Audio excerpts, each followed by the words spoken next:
Majapahit harus lahir kembali. Karena apa? Karena Majapahit dulu yang memperkuat Jawa. Jawa itu, orang Jawa itu filosofisnya, jadi cita-citanya hanya satu, hamemayu hayu ing bawono. Jadi oleh karena itu politik yang akan datang itu bukan ditentukan oleh orang-orang pinter yang bergelar macam-macam itu, tapi ditentukan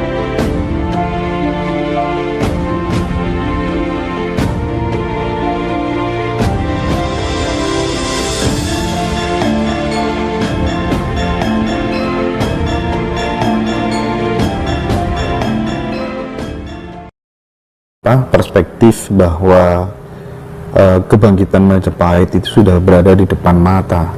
Bagaimana panjenengan melihat hal itu?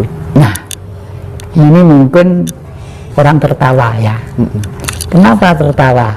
Lah, Majapahit sendiri hancur kok di depan mata. Apa kita akan lebih hancur lagi? Kan mesti begitu secara rasional ya.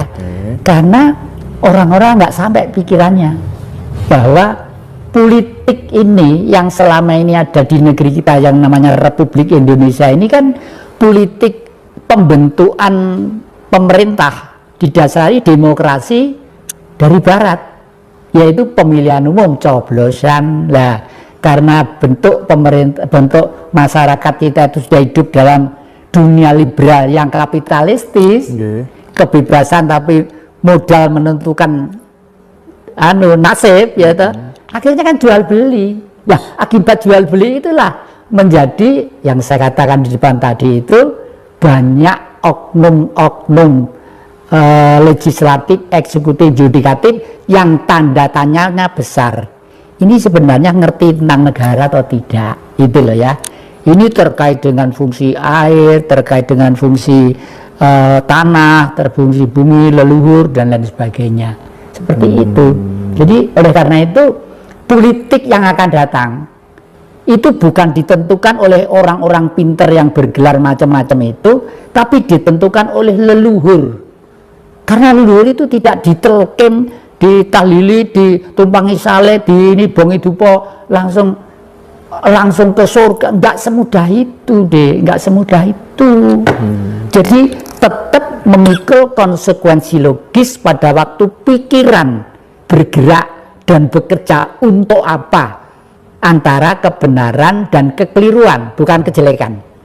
Tuhan tidak pernah menciptakan sesuatu yang jelek, yang baik, yang terkutuk, ya tidak pernah. Yang Maha Kuasa Allah tadi itu ya. Misalnya Allah kok keliru membuat babi, kok keliru membuat caleng. Loh, ini kan pikiran manusia aja. Adapun kita tidak makan, tidak nyentuh, itu lain soal. Itu budaya ya. Budaya. Tapi Tuhan tidak pernah salah bikin anjing sama bikin babi ya. Dan ada maksudnya. Oke, yang Betty saya lanjutkan ya. Jadi gini, terkait dengan Tuhan lagi gitu ya. Kan banyak ini orang balapan mencari Tuhan, balapan menuju Tuhan, balapan menyaksikan Tuhan gitu. Sebenarnya konsep yang paling mudah agar kita bisa menuju, ketemu dan menyaksikan Tuhan bagaimana, dan apakah harus balapan gitu kira-kira? Malah kadang-kadang rebutan Tuhan, rebutan. Justru mencari itu kalau keluar itu keliru, mencari itu ke dalam. Tadi kan saya terangkan, Tuhan itu cahaya, sinarnya Allah. Allah tuh seluruh sekalian alam, ya matahari, ya bulan, ya planet, ya air samudra yang sedemikian banyaknya itu. Makanya di dalam ceramah tadi saya katakan bentuk Tuhan itu adalah air itu. 80% tubuh kita juga air. Bumi itu juga dibuntel oleh air. Loh kok nggak korat-karit ini segala macam. Yang Tuhan memang beliau berkehendak untuk ada. Tapi selain air, bentuk Tuhan tetap ada kan ya? Tetap ada, dan di mana-mana kan mendapat sinar Tuhan. Gitu kan. Di plastik ini, di meja ini, di kursi ini, di adik-adik itu. Dari semua yang mendapat sinar Tuhan itu, yang paling bijak adalah manusia. Oh gitu. Kenapa? Karena sinarnya ada di tengah otak-otak kita. Dan sinar itu menyinari namanya itu otak ya, yang terdiri dari 11 miliar simpul saraf. Dan setiap simpul saraf melayani 25.000 saraf. Jadi, dan ini kuncinya semua ada di mana sih? Di Hono Coroko. Gampang banget. Loh, Hono Coroko ono hubungannya mbak ilmu Tuhan. Piye ya? Saya menulis buku yang akan datang itu Misteri Gunung Arjuna. Karena Gunung Arjuna itu adalah gunung suci yang mengeluarkan surat-surat yang namanya Kidung Agung. Kidung Agung, Kidung tembang, Agung itu besar, yaitu tembang besar terjadinya alam semesta. Oleh karena itu Gunung Arjuna saya anggap gunung suci, ya, lebih suci di sini daripada wilayah-wilayah yang lainnya. Bahkan saya ingat waktu saya masih punya teman Quartet S ya dulu ya, kalau Brian tuh gini, ayo, Pulau negara yang paling suci di mana? Waduh, di sana, di Mekah, di Roma, di ini, di gitu. Enggak, di mana? Di Pulau Jawa. Loh kok gitu? Buktinya ada kota namanya Kudus, gitu. Di kota namanya Kudus, yang lainnya itu loh di Roma kalau ada Kudus. Di kita ada Kudus. Kudus itu artinya suci kan lah ya. Oke. Makanya disebut Roh Kudus ya itu ya. Itu gue cek waktu Quartet S dulu. Ini kebetulan banyak yang pertanyaan dari teman-teman penggemar panjenengan gitu. Saya bertugas untuk menyampaikan satu-satu ini. Gak apa-apa ya? Gak apa-apa, saya senang. Nanti kalau yang jadi capek bilang aja istirahat dulu gitu. Gini, pertanyaan selanjutnya, ini ada yang bingung. Yang jadi, terkadang dalam sebuah kontemplasi, saya bertanya-tanya, kenapa Tuhan sampai menunjuk dan memilih saya untuk menjalani kehidupan di dunia ini? Ya. Kita seperti yang saya sampaikan, kita lahir itu tidak bisa minta. Mas Indra tidak bisa minta, adik-adik tidak minta, Tuhan tolong Indra dilahirkan, Tuhan tolong jadi, Allah tolong jadi dilahirkan, nggak bisa. Nggak bisa. Semua itu karena gerenjet Allah. Gerenjet itu bukan membuat loh. Jadi saya tidak tentang adanya bumi, tentang adanya laut, tentang adanya saya ilmiahkan seperti yang Mas Indra baca dalam satu lembar itu ya. Karena Sang Maha, namanya Maha kok, gerenjet gitu, kehendak itu terwujud. Dan itu untuk kelas kecil-kecilan. Buahnya orang yang seperti itu, seperti yang saya katakan kemarin, orang tanya kepada Mbah, ini nanti sepak bola ini menang atau tidak? Orangnya hanya diem sebentar. Padahal orangnya tidak punya TV, tidak punya apa-apa. Belangkonan gitu, waduh, dereng wancinipun itu, jawaban ini sopan, dereng wancinipun, artinya dereng kuat. Kan tanya kepada Tuhan itu, jadi seperti itulah. Sarajana itu melatihnya juga sangat ringan, sangat gampang, tidak usah berdele-dele. Latihannya lewat apa ya? Latihannya lewat 5 dasar pokok pemahaman ya. Angen-angen bener, pikiran bener, tutur kata bener, pribadi bener, bergaul bener. Lah, ajaran 5 kebenaran ini sudah dimulai 500 tahun sebelum Masehi. Sebelum ada agama masuk. Wah, sebelum ada agama masuk. Agama itu masih kemarin sore, Mas. Iya. Itu 500 tahun sebelum Masehi. Siapa? Sang Siddhartha Gautama. Yang selanjutnya disebut Buddha, patungnya ada di sana itu, di depannya singgasana itu, kanannya itu.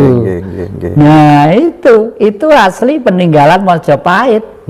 Ditemu oleh sedulur-sedulur di Pacet sana, mau nanam sawi di sawah itu, buang gitu. Setelah gitu, dibongkar, diduda lah kok patung perunggu, gedenya seperti itu ya, gede seperti itu, lalu dibawa ke rumah dibersihkan. Terus ada anak putri masih SD kelas berapa gitu kesurupan. Ayo udah patung itu setelah bersihkan di sana, dibawa ke saudaramu. Itu nanti akan selamat kalau ditaruh di Singosari, begitu. Singosari karena di sana itu tempatnya orangnya penjaganya cuma satu dan dianggap kurang terhormat lah. Saya taruh di situ gitu ya. Itu jadi Buddha itu mempunyai ajaran seperti tadi saya katakan, angen-angen benar, pikiran benar, pribadi benar, tutur kata benar, pribadi benar, bergaul benar. Nah, sekarang saya jelaskan satu persatu. Angen-angen, kenapa angen-angen? Tidak ada manusia yang tidak punya angen-angen. Seluruh manusia itu punya angen-angen. Makanya kita tidak boleh membedakan manusia satu dengan yang lainnya. Entah itu kritang, entah keriting, entah itu gelap seperti negro, entah itu kuning seperti Anglo-Saxon Eropa, entah itu kuning seperti Mongol atau Cina, entah itu seperti apalah. Gak ada. Karena semua di dalam tubuh itu ada Tuhan. Nah, lalu dan kenapa setiap manusia punya angen-angen? Karena setiap manusia punya perut. Loh, hubungannya perut sama angen-angen apa toh, Mbah? Setiap titah yang hidup, ya, itu pasti dikasih perut. Entah burung, entah cacing, entah ular, entah gajah, entah harimau, dikasih perut. Ya. Mungkin gaib aja, nggak dikasih perut. Kalau dikasih mungkin makanannya lain ya. Dari perut itulah timbul angan-angan. Karena apa? Setiap manusia kalau perutnya lapar kan mesti cari makanan. Yeah. Kalau ngelak mesti cari minum, ya itu loh. Nah, kalau minum misalnya, saya kok lapar ya, saya pengen makan, pergi ke dapur, belum masak, ternyata baru ngerayai anak dompet, anak duit ora dibuka dulu, nggak langsung ke warung. Gue kadung di warung, kadung bu sate 10, gulai 1 porsi, ini 1 porsi tambahin, dibaik dompetnya kan anak duitnya. Itu kan perlu pikiran, ya perlu pikiran, misalnya seperti itu. Nah, teori ribuan tahun yang lalu itu dimodernisir oleh Bung Karno di era milenium ketiga. Tahun sekitar abad 19, nanti ajaran itu untuk tahun 3000 yang akan datang. Namanya itu apa? Marhainisme. Okay. Jadi semua kitab suci, Taurat, Zabur, Injil, Al-Quran, tujuannya satu, jangan menindas kepada orang lain, jangan eksploitasi kepada orang lain, jangan menghina kepada kehidupan yang lain, salinglah harga menghargai. Makanya sila yang pertama itu disebut ketuhanan yang Maha Esa. Dengan ketuhanan yang Maha Esa, semua sadar. Makanya di dalam perisai Pancasila ditaruh di tengah gambare bintang sinar 5. Karena waktu manusia diciptakan itu ada 5 Adam, dan setiap Adam disiapin benua.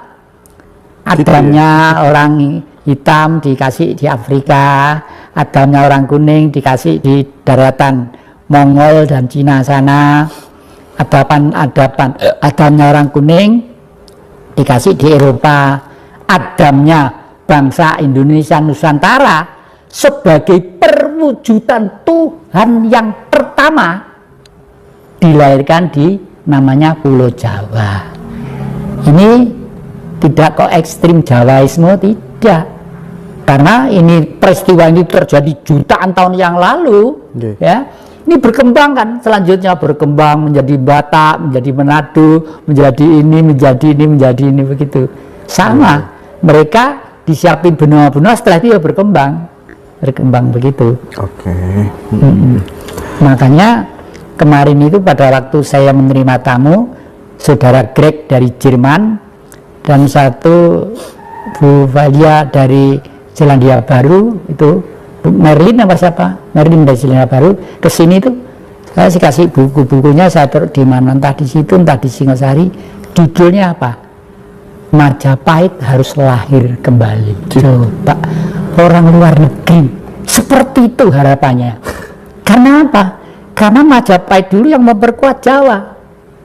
Jawa itu, orang Jawa itu filosofisnya, jadi cita-citanya hanya satu, hamemayu hayu ing bawono. Tidak ada orang Jawa cita-cita pengen kaya, pengen sugih, pengen gini gitu. Tapi kakek terhadap anak-anak cucu-cucu saya himbau, Dek, Mas, kamu harus menjadi orang yang kaya. Kenapa? Karena kamu hidup di surga yang namanya Indonesia. Lautnya kaya, hutannya kaya, tambangnya kaya, ini yang kaya, matahari itu sinar 24 jam. keliru kalau tidak kaya. Tapi jangan sampai materialistis.